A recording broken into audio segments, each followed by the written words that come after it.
ta'ala. Bismillahirrahmanirrahim. Assalamualaikum warahmatullahi wabarakatuh.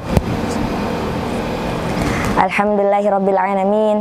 Alhamdulillahilladzi khalaqakum min nafsin wahidah wa khalaqa minha zawjaha wa batha minhuma rijalan katsiran wa nisaa. Rabbi shrah li sadri wa yassir li amri wahlul 'uqdatam min lisani yafqahu qawli. Amma ba'du. Qala Allah ta'ala fi kitabihil aziz.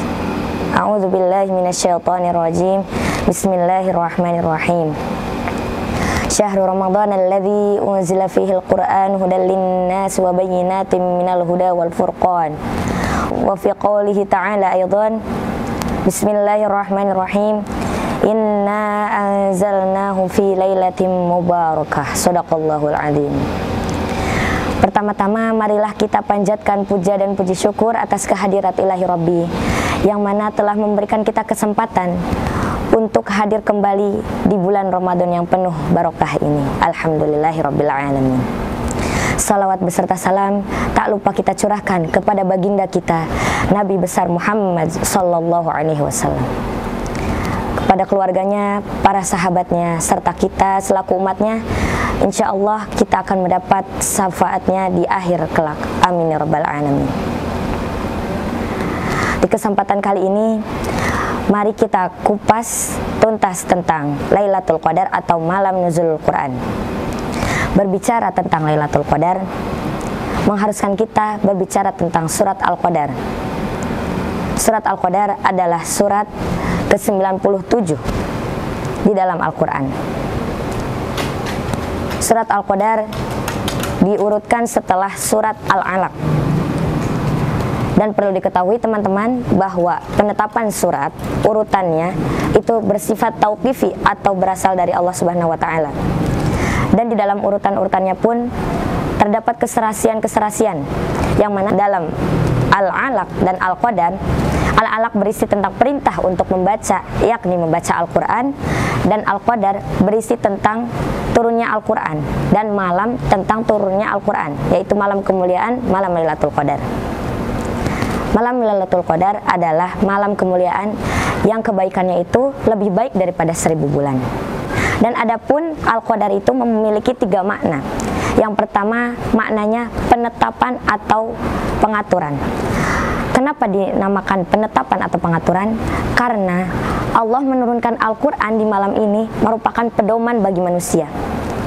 Di dalamnya terdapat petunjuk-petunjuk, sejarah-sejarah, kabar di masa depan, kabar di masa lalu, agar kita mengambil ibrah dari sejarah-sejarah tersebut. Dan yang kedua dinamakan kemuliaan. Mengapa dinamakan malam kemuliaan?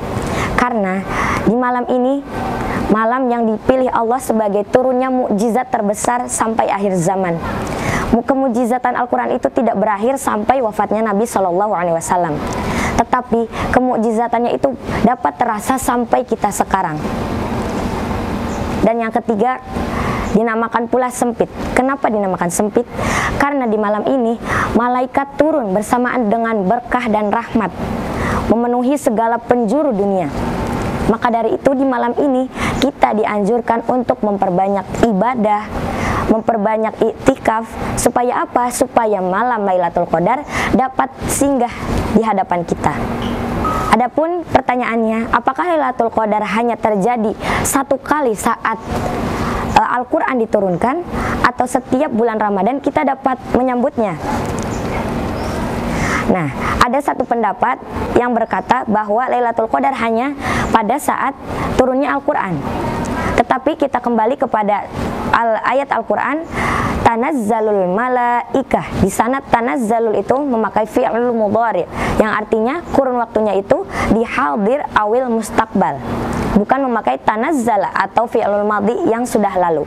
Maka dari itu dapat kita simpulkan bahwa Lailatul Qadar itu dapat dikehendaki di setiap bulan Ramadan.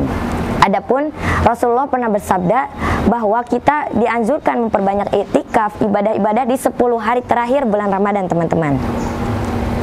Karena di sana kita tidak tahu kapan Lailatul Qadar waktu pasnya terjadi, tetapi kita usaha agar kita dapat menghadirkan Lailatul Qadar di hadapan kita.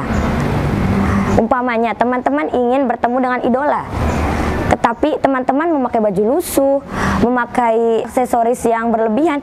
Nah, itu idola teman-teman tidak akan sudi untuk menghadiri teman-teman. Nah, adapun Lailatul Qadar pun begitu. Siapapun yang menyambutnya dengan amalan-amalan yang baik, ibadah-ibadah yang baik, Lailatul Qadar insya Allah akan hadir di hadapan teman-teman. Maka dari itu dianjurkan bagi teman-teman untuk memperbanyak ibadah di 10 malam terakhir bulan Ramadan. Nah, dan itikaf pun ini merupakan sunnah Rasul ya, di 10 hari bulan Ramadan. Dari itikaf tersebut kita akan menyaksikan bagaimana malam itu bagaimana tenangnya, tidak panas dan tidak pula dingin. Dan adapun di sini tanda-tanda alamiah Lailatul Qadar, yang pertama, pada malam itu suasana damai, tenang, ibadah menjadi lebih khusyuk. Karena apa? Karena pada malam itu malaikat turun berbondong-bondong bersama rahmat dan berkah.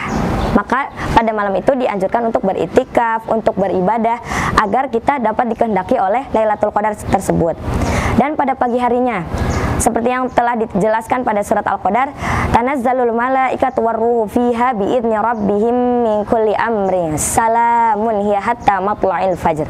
Pada pagi harinya kita akan mendapati matahari bersinar dengan sinarnya yang putih, tidak terlalu menyorot dan tidak terlalu panas, tidak terlalu dingin.